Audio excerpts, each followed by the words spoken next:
Good evening. My name is Juan. Today I shall be performing two contrasting monologues, one from Proof by David Auburn, and the second from Still Life by Emily Mann. This piece is asterisk for frank talk of death and some mild language. So if you feel uncomfortable by this, please leave the room. Thank you. And I represent Troop 5913. Nothing. Nothing at the moment, which I'm glad of, really. This is the time of year when you don't want to be tied down to anything. You want to be outside. I love Chicago in September. Perfect skies, sailboats in the water, Cubs losing. Warm. The sun's still hot.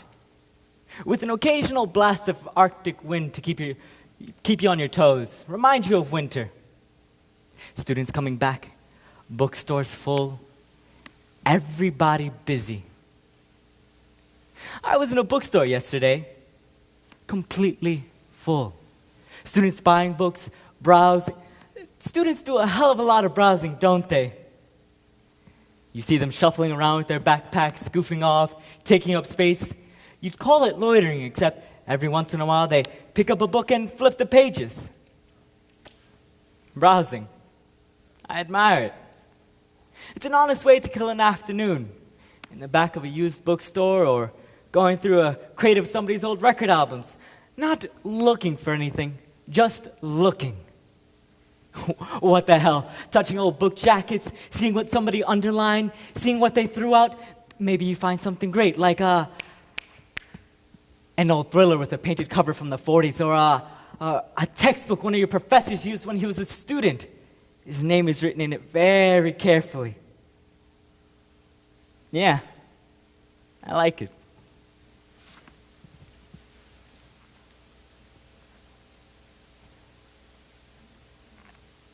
I killed him with the pistol in front of a lot of people. I demanded something from the parents and then systematically destroyed them. And that's the heaviest part of what I'm carrying around. For the rest of my life,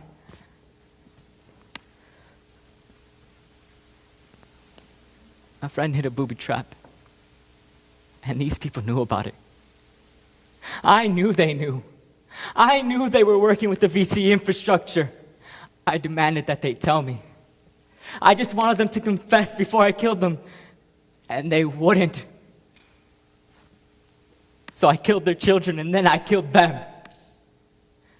I was angry. I was angry with all the power I had.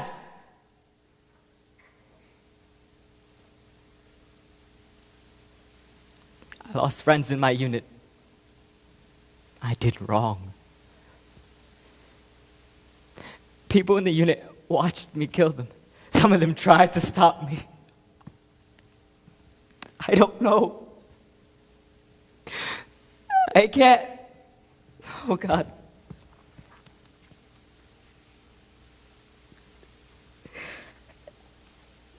A certain amount of stink went all the way back to the rear. I almost got into a certain amount of trouble. But it was all rationalized. There was a certain logic behind it. But they knew. And everybody who knew had a part in it. Oh, there was enough evidence. But it wasn't a good image to put out in terms of the Marines overseas. So nothing happened.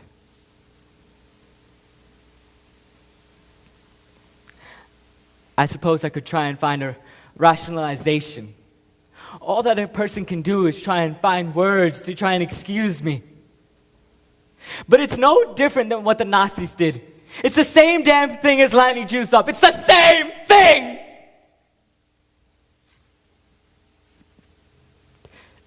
I know I'm not alone. More people went through more hell than I did. But they didn't do this.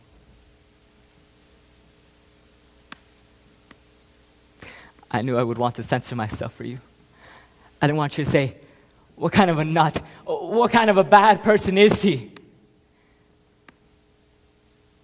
And yet, it's all right. I'm not gonna lie. My wife tries to censor me from people, from certain things.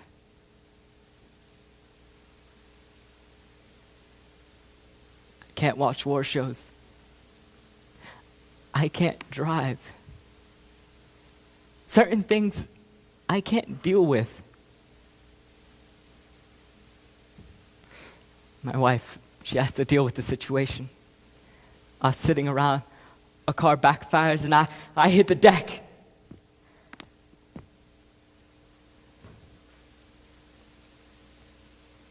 She lives with this all still hanging out. I'm shell-shocked. Thank you.